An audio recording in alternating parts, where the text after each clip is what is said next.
Bismillahirrahmanirrahim. Kami dari kelompok 2. Perkenalkan ketua kami. Saya Hisam Surahman. Saya Putri Melani. Saya Anina Halimatus Saadah. Saya Hanifatus Sabilah. Saya Yuni Soniangsi. Saya di sini mewakili teman-teman saya akan mempresentasikan hasil wawancara kemarin. Sebelum ke presentasi wawancara kemarin, kita lihat video survei kita dulu yuk.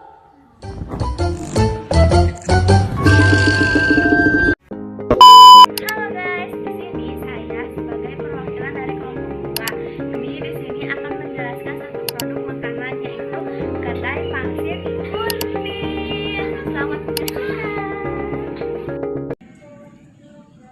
Mohon maaf, saya sebagai ketua kelompok 2 tidak bisa hadir dikarenakan masih berduka. Kondisikan saya di sini dari Yayasan Empati ingin mewawancarai sudah berapa lama Kakak berada di sini? Jualan udah setahun setengah. Mengapa Kakak memilih jenis dagangan ini? Karena kalau ini kayak pangsit, cimol yang gitu kan, terus ada cireng kongkringnya gitu-gitu tuh kan, itu tuh kan pasti cemilan gendut ya teh, jadi disukai banyak anak-anak, terus ibu-ibu juga kan gitu. Jadi milih itu karena itu insya Allah bakalan disukai banyak kalangan gitu. Apakah usaha mandiri ini meneruskan usaha keluarga Kakak atau dari Kakak sendiri? Enggak teh, ini saya sendiri yang membuat brand ini gitu teh. Jadi dari awalnya bikin ini karena suka pangsit ya, suka masak buat sendiri. Ternyata enak, selama masih suka itu, terus nyoba jualan, jadi mulai diterima banyak orang jadi ini produk sendiri.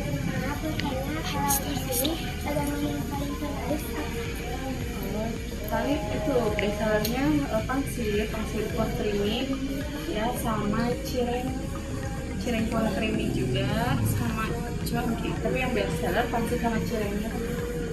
Apakah dengan jualan ini Kakak pernah rugi? Pernah malah pernah juga kayak sepi gitu. Gimana ya, omset paling kecil sih pernah ngalamin 150.000 per hari gitu. Itu menurut kita ya rugi ya, soalnya kan omset ya dari awal per harinya tuh 2 juta, 1,5 juta gitu. Nah itu tuh kalau 150 tuh udah kayak rugi banget. Terima kasih Kakak sudah menerima wawancara dari kelompok kami.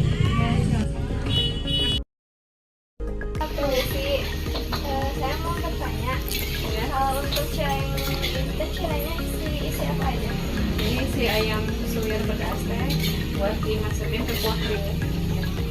Kalau kematangannya kira-kira Harus sampai kering sih kalau buat cireng kuah creamy teh, soalnya kan jadi pas dimakan tuh ininya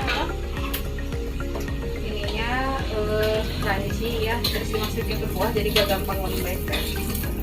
kalau untuk pangsitnya Jadi pangsitnya lagi direbus dulu kurang lebih 5 menit. 5 menit. Adonannya ayam aja gitu. Ya adonannya full ayam, full daging, full apa sih, filet dada ya. Untuk kematangannya juga harus benar-benar matang banget. Iya harus matang.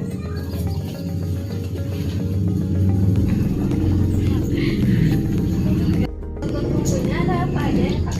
Jadi kalau buat bumbu kuah ini dipakein kuah bumbu asinnya ya teh, 1 sendok, sama dipakein bumbu keju ya, terus sama chili oil kalau buat pedesnya. Udah aja, Ada lagi? udah itu aja teh. Baik, terima kasih.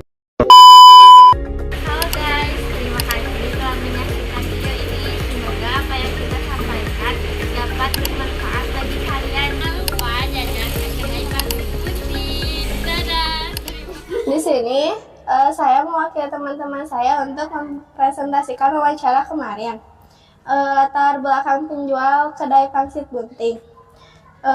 Poin pertama, di suatu daerah yang bernama Kulalet. Di sana ada sepasang suami istri yang sedang memulai sebuah usaha. Mereka berdua sangat antusias dengan usahanya. Mereka saling membantu satu sama lain. Mereka membuat usaha yang bernama Kedai Pangsit Bunting. Mereka sudah memulai usaha 1,5 tahun. Usaha mereka bisa mendapatkan pendapatan keuntungan sebesar 2,5 juta per hari. Cara mereka menarik perhatian pelanggan atau agar semua tahu bahwa mereka membuka usaha dengan menggunakan sosmed seperti memposting di Instagram, TikTok, YouTube, dan lain sebagainya. Catatan, sepasang suami istri tersebut tadinya hanya iseng dalam membuat usaha, tetapi alhamdulillahnya mereka bisa sampai di titik sekarang, dikenal banyak orang dalam usaha mereka. Poin kedua, pesan dan kesan. Menjadi seorang pedagang adalah perjalanan yang dinamis, penuh tantangan, sekaligus memberikan banyak pelajaran berharga tentang kehidupan dan bisnis. Berjualan memberikan pengalaman langsung mengenai strategi pemasaran, manajemen keuangan, serta pentingnya komunikasi dan pelayanan pelanggan. Rutinitas yang disiplin, pemikiran positif, dan tidak lupa berdoa adalah kunci agar perjalanan dagang lebih menyenangkan dan membuahkan hasil. Jangan berhenti belajar tentang cara memasarkan produk dan mengelola keuangan agar bisnis terus berkembang. Menjadi pedagang bukan hanya soal mencari untung, tetapi juga tentang memberikan manfaat dan membangun relasi. Tepuk tangan.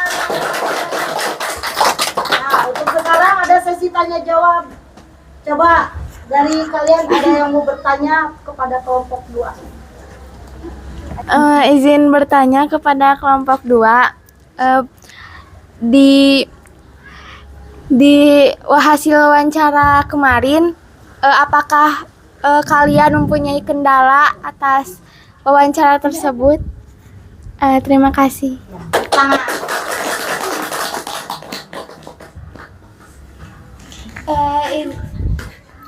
Izin menjawab. Masya Allah ya, banyak banget kendalanya. Salah satunya teh, kita kan tadinya teh kedua pabrik gitu ya.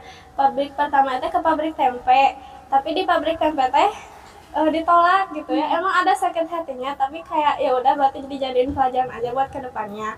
Terus pabrik kedua ada pabrik roti gitu ya, sama itu juga ditolak gitu. Akhirnya kita teh memutar otak gitu, harus kemana biar kita tuh diterima. Dan ternyata alhamdulillahnya ada Kedai Pangsit Bunting. Kita coba dulu dan ternyata alhamdulillah diterima gitu.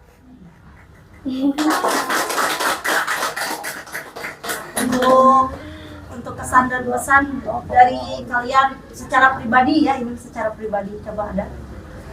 Pribadi. Kayak Sam, ada mau yang mau diucapkan? Bisa ya, bisa. Saya di sini sebagai ketua kelompok 2 ingin mengucapkan maaf karena tidak bisa menghadiri acara wawancara ini karena saya masih berduka.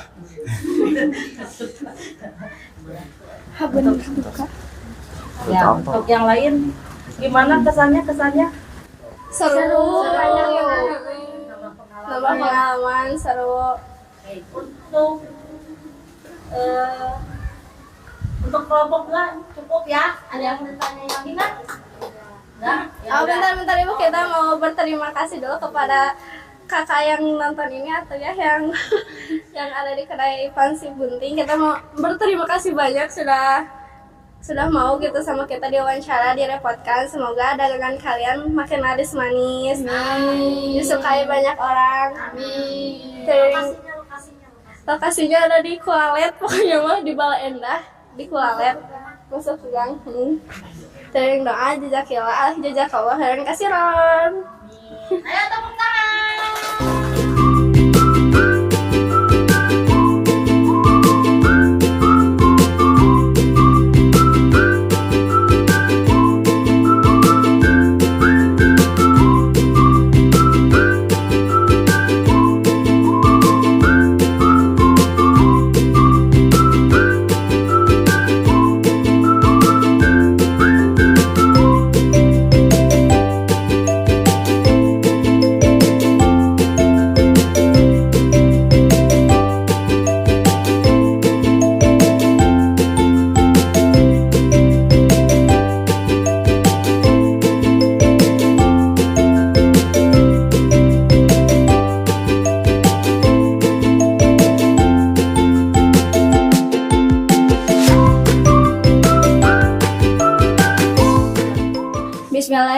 Bismillahirrahmanirrahim. Kami dari kelompok 1. Di sini saya akan memperkenalkan terlebih dahulu anggota saya. Dimulai dari ketua kami. Nama saya Indra Altafiansa. Nama saya Putri Sita Fajriani. Nama saya Salsabila Klaura. Nama saya Masya Mega Putri. Saya Zahanur Apriliani. Di sini selanjutnya kami akan menyampaikan sedikit tentang wawancara kami mengenai kedai pangsit yang berada di Bojong Petei. Selanjutnya di sini kami akan menjelaskan tentang video yang telah kalian lihat tadi. Awal mula berdirinya kedai Raja Pangsit dan Es Teh Bos. Kedai Raja Pangsit dan Es Teh Bos pertama kali didirikan pada bulan Agustus pada tahun 2023. Jika dihitung sampai saat ini, kedai sudah beroperasi selama 2,5 tahun. Narasumber menceritakan bahwa kedai pertama kali dibangun di dekat sebuah tempat fotokopi yang ada di ujung jalan. Namun, narasumber menjelaskan dan merasa bahwa tempat itu memiliki beberapa kekurangan seperti kurangnya strategis tempat, udaranya yang panas, dan juga dinilai terlalu sempit. Setelah beberapa pertimbangan, akhirnya narasumber memilih untuk pindah ke lokasi yang lebih strategis dan juga luas, yaitu di Jalan Bojong Petei dan menetap hingga sekarang. Awal mula berdirinya kedai pangsit ini karena pengelola mengamati situasi sosial di masyarakat yang memang memiliki mayoritas kegemaran berat pada makanan bernama pangsit maupun dimsum. Pengelola melihat adanya peluang untuk membangun usaha yang dinilai dapat berkembang pesat hingga dapat meraup keuntungan yang cukup besar juga. Barangkali ada teman-teman memiliki pertanyaan. Ada yang mau nanya? Ayo. Bismillahirrahmanirrahim. Izin bertanya, apakah kedai pangsit tersebut pernah mengalami kerugian dan apakah ada kendala tidak waktu pas mau ke sananya? Kasih. Kerugian. Menurut narasumber, selama penjualan sampai hari ini kedai pangsit pernah mengalami kerugian, yaitu ketika wabah COVID-19 gitu. Soalnya kan pasti penurunan penjualan pangsit itu kan menurun karena customer pasti melakukan isolasi di rumah masing-masing. Kendala ketika kami pergi ke kedai itu adalah pertamanya kita berencana mau pergi ke toko roti untuk wawancara, tapi ketika sampai di sana teh ada pegawainya, tapi ternyata mah dia teh pegawai baru jadi belum terlalu ngerti, jadi we pergi ke kedai pangsit. Ternyata mah kita teh mau ke Banjaran, mau ke pabrik kerupuk, cuman karena terlalu jauh jadi lebih milih yang deket aja gitu. Ada yang mau ditanyain lagi? Ada Bu. Siapa yang mau bertanya? Apakah kalian tahu mengapa kedai itu bisa dinamai Es Teh Bos?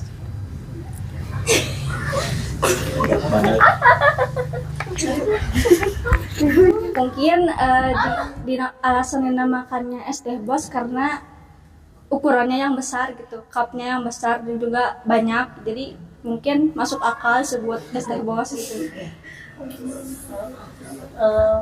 Terima kasih sama lokasi. Kami mengucapkan banyak sekali terima kasih kepada narasumber yaitu Teh Alma yang sudah mau menerima kami sebagai pemenuhan tugas tata boga gitu. Soalnya kesan juga gitu, ramah dan baik banget gitu, welcome banget.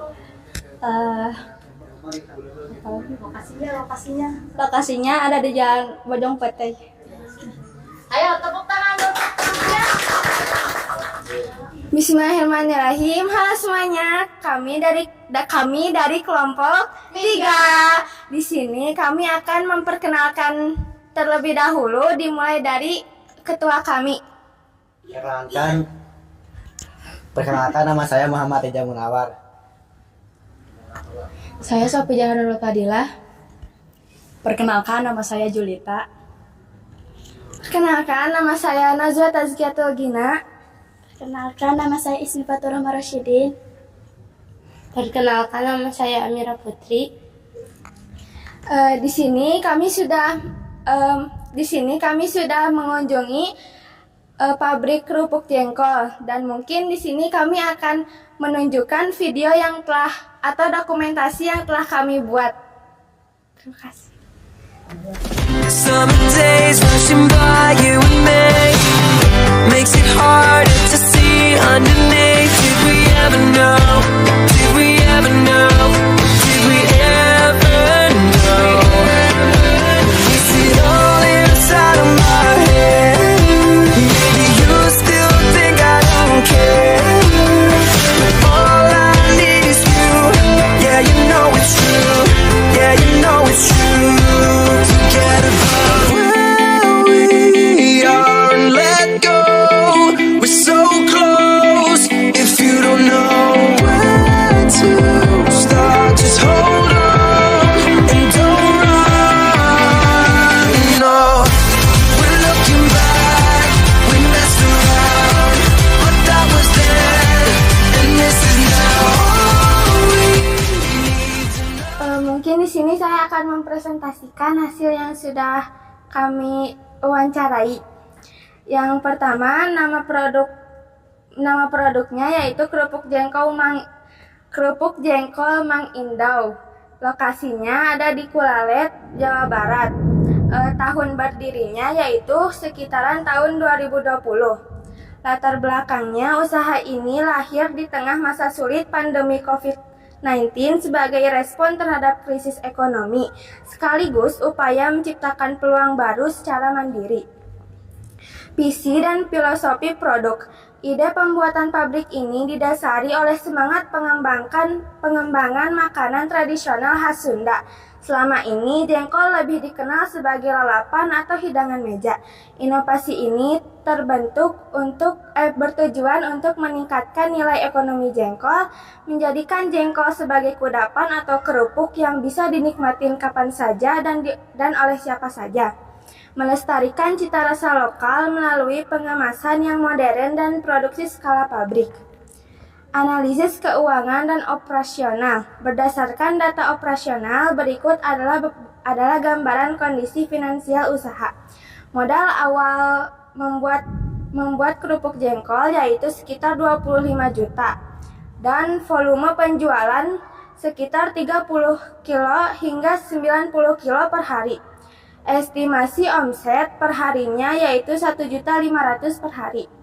Status catatan, meskipun omset harian bersifat tidak menentu, daya serap pasar yang mencapai 90 kilo pada hari puncak menunjukkan potensi pasar yang sangat besar.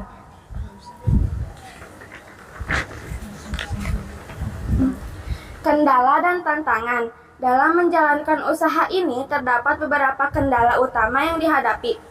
Pertama, eksperimen rasa dan tekstur. Kesulitan awal dalam menentukan rasio yang pas antara jengkol dan tepung agar kerupuk tetap terasa jengkolnya namun tetap renyah dan tidak keras. Ketersediaan bahan baku. Harga jengkol di pasar seringkali tidak stabil dan bersifat musiman. Faktor cuaca. Proses pengeringan sangat bergantung pada sinar matahari.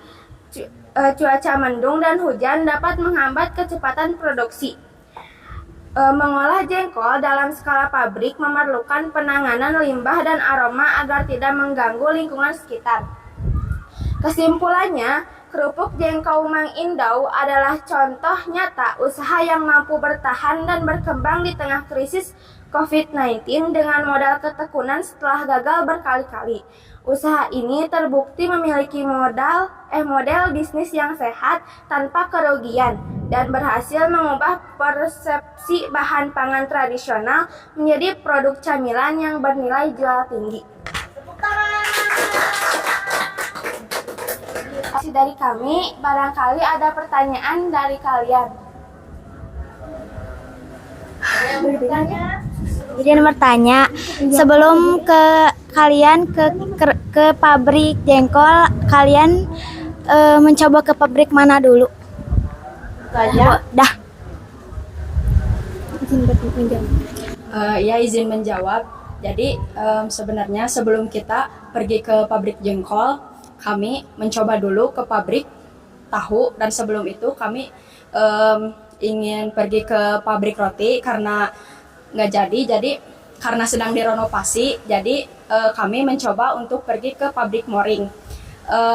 Tapi sebelum itu kami juga mencoba ke pabrik lumpia yang ada di Pasir Pogor. Setelah kami mendatangi, ternyata pabrik lumpia itu sudah pindah.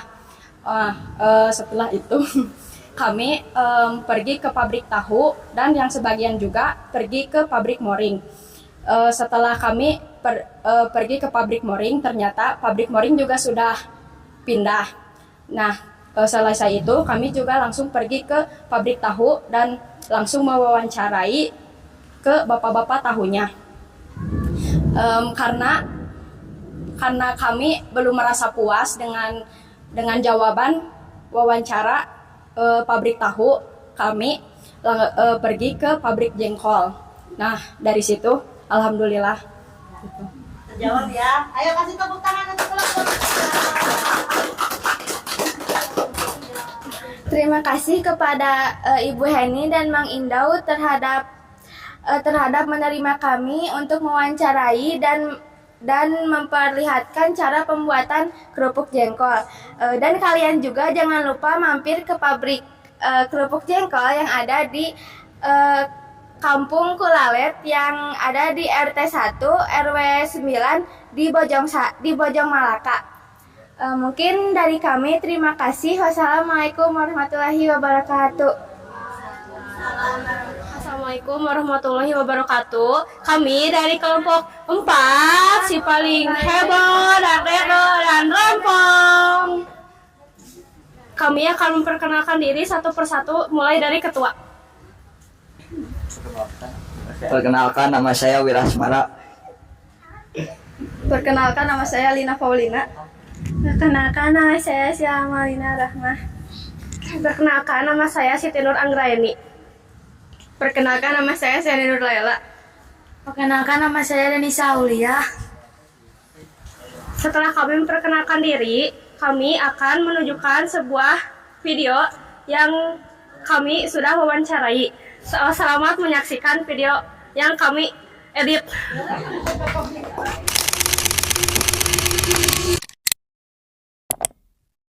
Halo teman-teman semuanya, kami dari kelompok 4 mau sedikit menjelaskan tentang bagaimana cara proses pembuatan kulit lumpia. Dan ini tempatnya. Gimana nih cara pembuatan kulit lumpia? Pertama dari terigu, terus kita masukin. Masukin aja trigger. Sudah itu. Gimana bisa sampai kental gitu teh gimana ya? Pakai aja deh. Oke. Ini sedikit udah. Gitu aja. Enggak dikasih apa-apa, cuma pakai garam udah. Tinggal aja. Masukin ke mesin udah. Boleh di video di sini. Itu buat isunya, buat ngadonannya. Ini buat hasilannya.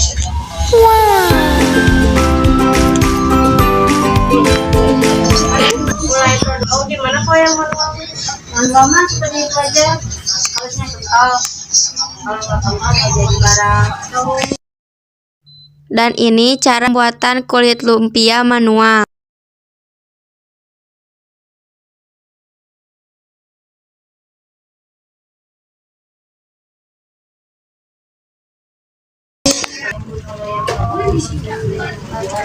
Jadi beda-beda gitu ini sama mesin mah.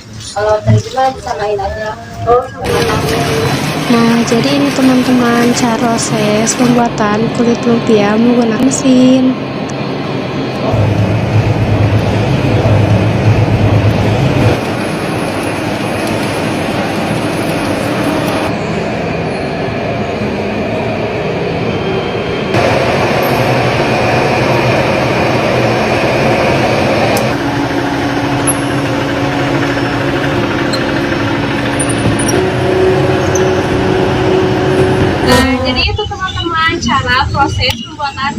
lumpia. Kami dari kelompok 4 mengucapkan Jazakumullah khairan katsiran. Sebelumnya mau meminta maaf kepada teman-teman karena saya tidak membawa naskah.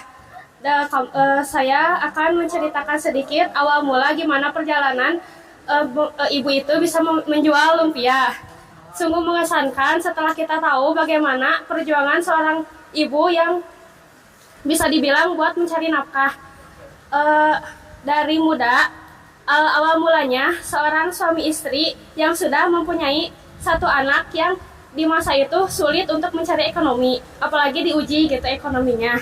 Nah, dari situ ibu dan suami itu berusaha untuk mencari pekerjaan, tapi tidak diterima-terima. Dan mulailah berbisnis suami istri itu, karena mereka cukup sulit untuk mencari pekerjaan. Setelah itu, mereka terus berdagang. Sebelumnya bukan lumpia yang mereka bikin, tapi dagangan makanan-makanan yang lain mereka bikin. Setelah itu sulit buat awal modal lah istilahnya mah. Dari situ mereka mencobalah untuk menjual kulit lumpia. Nah, dari situ alhamdulillahnya mereka bisa sedikit membantu ekonominya. Awal mula ditanya waktu itu berapa lama, dan jawaban ibunya sekitar 10 tahun lebih. Dari situ ibunya gak pernah sedikit pun rugi, nggak rugi lah ya setelah menjual lumpia tersebut. Barangkali teman-teman ada yang mau ditanyakan? Izin bertanya, kalau boleh tahu berapa sih kira-kira awal modal kulit lumpianya gitu? Makasih. Ya, terima kasih untuk yang bertanya. Saya akan jawab. Awal mula modal yang ibu itu sebutkan sekitar ada 10 juta karena membeli mesin dan yang lain-lainnya. Dan ya paling sekitar segitu modal utama, karena ibu itu juga bilang gitu, nggak waktu tipe 10 juta itu teh ada pasti tambahan ya, beransur-ansur, dan nggak langsung ibu itu juga punya 10 juta, dan itu juga hasil pinjaman ke orang-orang terdekat. Paling itu. Terima kasih. Kendalanya mah banyak gitu, bisa dibilang banyak karena kita udah kemana-mana gitu, apalagi kan cari jalan, terus penolakan, dan akhirnya alhamdulillah gitu ada satu produk yang menerima kita dengan baik dan ramah gitu orangnya juga gitu. Paling itu.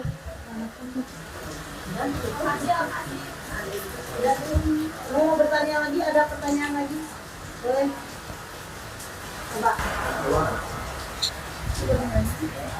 Ini buat itu yang ngeproduknya itu teh sama cuman keluarga si ibu itu doang, apa ada karyawan lain yang bekerja?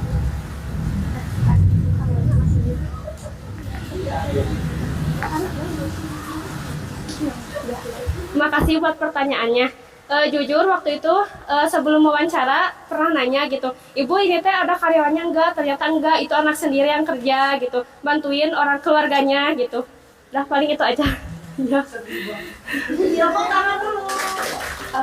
Kami dari kelompok 4 mengucapkan terima kasih buat ibu yang sudah menerima kami dengan baik, dan terima kasih juga buat teman-teman yang udah mendengarkan dengan baik dan bertanya. Semoga bisa menjadi tambahan ilmu yang bermanfaat, dan semoga kalian juga bisa mencoba apa yang tadi sudah dilihatkan videonya gitu dari lumpia itu. Dan buat ibunya terus semangat ya jualannya gitu, sama bapaknya jangan pantang menyerah gitu buat keluarga kalian. Kami tahu gimana susahnya berjuang di dunia ini gitu, udah emang apalagi di negara ini gitu sulit, apalagi ekonomi mah sulit banget gitu ya. Terima kasih banget buat ibu yang udah benar-benar nerima kami dengan baik. Makasih banyak. Paling itu aja.